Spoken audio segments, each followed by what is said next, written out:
Hello friends, bye Bodo info official YouTube channel दा finally RPF SD Constable online apply process नोंथांमोना मोनबाय आरो बे भिडिअखौ नायग्रो जोबजासिम बेनिफ्राय लास्टआव नोंथांमोना कमेन्ट्स खालामबानो जाबाय दा एसाइ खालामनो ना जिडि खालामनो नोंथांमोननि बाथ्रा जायफ्रा डिग्री पास गासैबो पोस्टआव हागोन आरो जायफ्रा 10 पासल' नोंथांमोना HS पासल' अब्लाथाय जिडिआव हागोन आरो जायफ्रा गोसो दङ नोंथांमोना जेराव गोसो बेयावनो खालामनो हागोन दा बे एप्लाइ अपसन मोनो बे एप्लाइआव नोंथांमोना क्लिक खालामनानै क्रिएट एन एकाउन्टआव नोंथांमोना क्लिक खालामनांगोन नाथाय सिगां जुदि सोरबाफोर आरआरबिआव एप्लाइ खालामदोंबा सेम आइडि जोंनो जागोन बाट जोंहा जुदि आइडि गैयाब्ला जोङो क्रिएट एन एकाउन्टआव जोङो क्लिक खालामबाय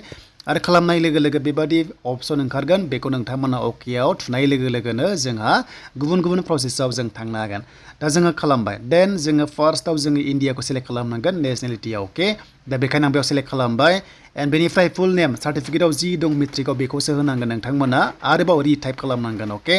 and have you change your name जोङो बेखौ नो होनांगोन जों चेन्ज खालामाखै मेट्रिकआव अके जुदि खालामदोंबा येस होनांगोन दा जों खालामाखै बेनिफ्राय बार्थडेखौ नोंथांमोना केलेन्डाराव क्लिक खालामनाय लोगो लोगोनो गासैबो श' जागोन बेनिफ्राय रिटाइप खालाम जेराव रिटाइप मोनदों बेयाव डाबल नोंथांमोना लिरनांगोन दा जोङो बेयाव केलेन्डाराव क्लिक खालामबा डेटखौ होदो बेनिफ्राय जेन्डारखौ नोंथांमोना सेलेक्ट खालामदो फिन खनसेबाव रिटाइप खालामना लादो बेनिफ्राय फादार्स नेम मादार्स नेमखौबो नोंथांमोना रिटाइप खालामनांगोन बेनिफ्राय फैबाय आदार भेरिफिकेसनावहाय नोंथांमोना आधार कार्ड नाम्बारखौ होदो बेयाव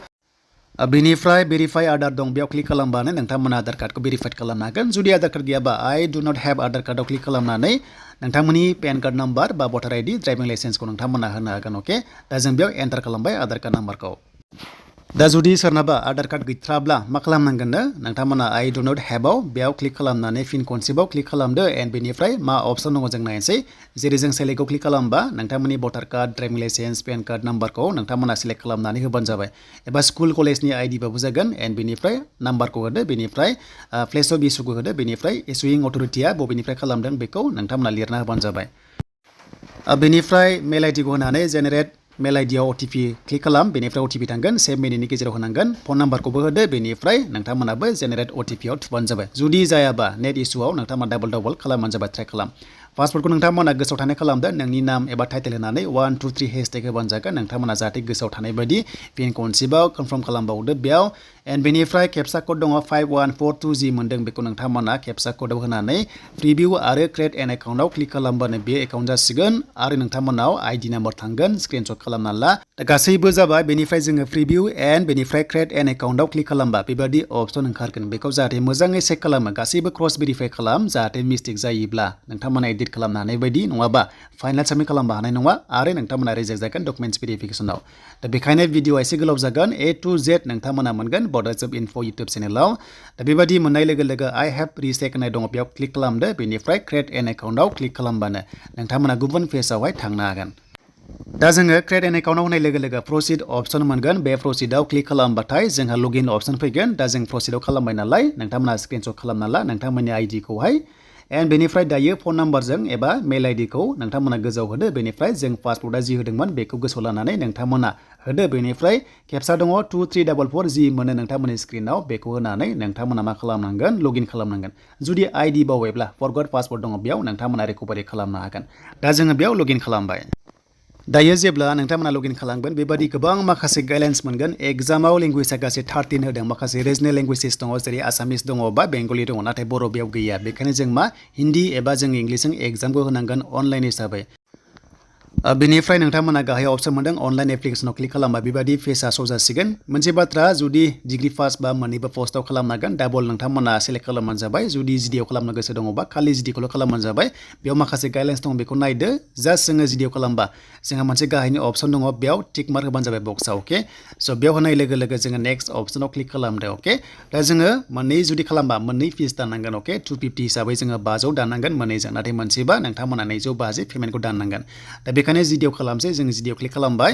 आरो जिडिआव खालामनाय लोगो लोगो बेयाव माखासे पपआप ओंखारो बेखौहाय क्ल'ज खालामना ला बेनिफ्राय पार्सनेल डिटेल्स आदार्स बेनिफ्राय इडुकेसनेल बेनिफ्राय प्रफाइल बेनिफ्राय प्रेफारेन्स दङ बेखौ नोंथांमोना नायदो दा जों फैबाय फार्स्टआव 10 पासनिखौ खालामगोन नालाय बेखायनो 10 पासनिया बेयाव डिटेल्सखौ जों होनांगोन स' बेनिफ्राय जोंहा बेयाव माखासे डाइरेक्ट फैखाबाय नोंथांमोननि डेट अफ बार्थ जों फार्स्टआव रेजिस्टार खालामनाया बे फैबाय बेखौ नोंथांमोना नुखागोन बेनिफ्राय जोंहा पार्सनेल डिटेल्सआ बेयाव श' जायो आरो बेनिफ्राय जों आदार्सआव जों थांनांगोन अके बेनिफ्राय पार्सनेल डिटेल्सखौ जों सोबावनांसिगोन मेरिट स्टेटासखौ नोंथांमोना आनमेरिट होदो एन्ड बेनिफ्राय जुदि हाबा जाबायबा मेरिटआव होबानो जाबाय रिलिजनखौ नोंथांमोना सेलेक्ट खालामना लादो गाव गावनिखौ बेयाव सेलेक्ट खालामदो दा जों बेखौ सेलेक्ट खालाम स' दानिया मादार टां दङ बेयाव जोङो बर'खौ होनांगोन जोंनि बिमानि रावा बर' बेखौ बुंदों दा जोङो बर'खौ जोङो अप्सनाव मोनगोन टेनसन दाला नोंथांमोना बेनिफ्राय एग्जाम लेंगुवेजआ जोंहा बर' गैया बेखौ आन्दायनाङा गासै 13 दं बिनि गेजेराव एसामिस दङ बाट जोङो बेखौ रोङा बुजिया जों बेखायनो मा इंलिस अके इंलिस एबा हिन्दीजों जों सेलेक्ट खालामदो बेनिफ्राय नोंथांमोना जाहाथे सेलेक्ट खालामना लायो देन जों बेखौ होबाय बेनिफ्राय पार्मानेन्ट भिजिबल मार्क अफ आइडेन्टिफिकेसनावहाय ओरै बुंनाय जादों जे नोंथांनि बडियाव बा मोखांफोर माबाफोर दाग दं नामा बेखौ बेयाव नोंथांमोना लिरबानो जाबाय जेरै एग्जाम्पल मल अन फेस बेबायदि होनो हायो एबा ब्लेक मल नोंथांमोना होनो हायो अन फेस होननानै बेखौ नोंथांमोना जि दङ गाव गावनिखौ होबानो जाबाय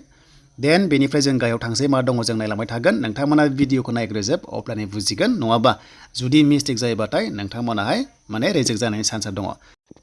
बेनिफ्राय कमिउनिटि जोंहा बेयाव कास्टआ मा जों बेखौ कास्टखौ होनांसिगोन एसटि होबाय जों एसटि सेलेक्ट खालामदो बेनिफ्राय आइ आन्डारस्टेन्ड बेयाव नोंथांमोना सेलेक्ट खालाम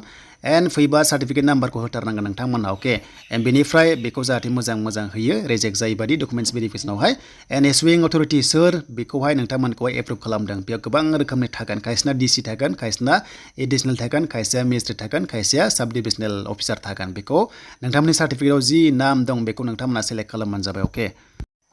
दा बेयाव आं जास्ट एग्जाम्पल डिपुटि कमिशनार होबाय डिसिखौ होबाय नाथाय बियो साब डिभिजनेल अफिसार थागोन जायफ्रा अनलाइन खालामदों चेक खालाम बेनिफ्राय स्टेटआ जाबाय आसाम बेनिफ्राय डेट अफ इशु थाबाय डेटखौ होनांगोन माब्ला बेखौ इशु जादोंमोन फाइनाला बेनिफ्राय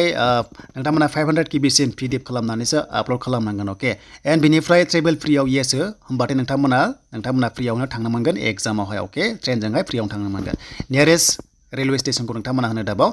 एन्ड बेनिफ्राय प्रेजेन्ट पार्मानेन्ट बेस डेट नोंथांमोननि बेनिफ्राय एड्रेसखौ बेयाव जाहाथे मोजाङै मोजां फिलआप खालामो नोंथांमोननि जि पार्मानेन्ट प्रेजेन्ट एड्रेस दङ बेखौ सेलेक्ट खालामदो स' बेखौ नोंथांमोना रोंखासिगोन एड्रेसाव नोंथांमोननि गामि बेनिफ्राय पस्ट अफिस पिएसखौ होजोब डिस्ट्रिक्टखौ होदो गासैबो सेलेक्ट खालामनानै मोनसे बाथ्रा जुदि प्रेजेन्टजों पार्मानेन्ट सेमबा टिक मार्क होबानो जाबाय अब्लाथाय सेम एड्रेसा नोंथांमोना बेयाव नुजाबाय थागोन आं बेखौ जास्ट रेन्डमलि एग्जाम्पल होबाय बेखौ नोंथांमोना रोंखासिगोन दा जोङो सेभ होदो बेनिफ्राय नेक्स्टआव होदो आरो नेक्स्टआव होनाय लोगो लोगो बेबादि ओंखारसिगोन दा बेयाव नोंथांमोना माखासे येस न' दङ अपसन जेरैहाय एक्स सार्भिसमेन दङ दा बेखौ नोंथांमोना सेलेक्ट खालामदो नंगौबा येस नङाबा न' एन्ड नेक्स्टआव पिडब्लिउडि केन्डिडेट्स जुदि नङाबा नोंथांमोना बेखौहाय न' होदो एन्ड बेनिफ्राय मोनसे बाथ्रा इबिसि दङ बेखौबो नोंथांमोना न' होनांगोन अके स' बेखौ नोंथांमोना होदो एन्ड बेनिफ्राय जुदि मावखानाय बा साख्रि मावखानाय नोंथांमोना बेखौहाय येस जुदि मावाखैबा न' अके जुदि आर बियाव मावदोंबा येस स' बिनिफ्राय फैबाय दानिया नोंथांमोननि कारेन्ट स्टेटास माबाफोर मावदोंबा मावाखैबा एने होदो नट एप्लिकेबोलाव फार्स्टनि अपसन बेयाव नोंथांमोना सेलेक्ट खालामनांसिगोन